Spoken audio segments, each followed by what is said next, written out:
আসসালামু আলাইকুম রহমতুল্লাহ। প্রিয় ভিউয়ার্স, কেমন আছেন আপনারা? তো আজকে জুমার দিন, জুমার নামাজটা কি সবাই পড়েছেন? কমেন্ট বক্সে জানাবেন।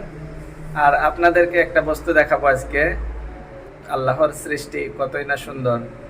তো আসলে ভিডিওটা তেমন কোনো গুরুত্বপূর্ণ না, এমনি একটু আলোচনা করার জন্য ভিডিওটা করা হইতেছে। তো আমি যে মসজিদে থাকি, এই মসজিদটাতে আমি যখন রাত্রে তলের তলায় যাইতাম, তলের ফ্লোরে যাইতাম, তখন সিঁড়িতে পরের দিনে একটা সাপ দেখা হইতো।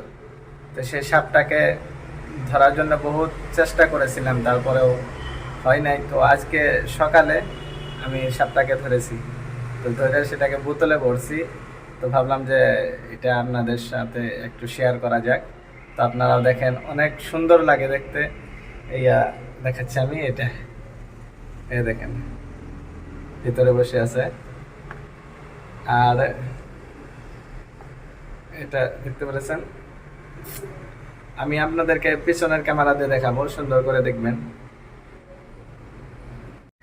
এইটা হলো সেই সাপ, দেখেছেন কিরকম ভাবে আরামে বসে আছে বোতলের ভিতরে। তো সাপটা আসলে দেখতে অনেক সুন্দর, লম্বা, চিকন। তো সাপটা ধরার পরে আমি ভাবতেছি এই সাপটার নাম কি হতে পারে।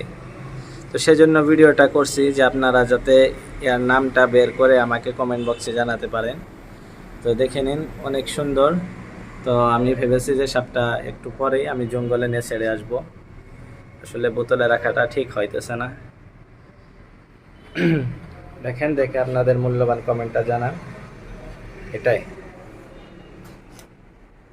দেখছেন।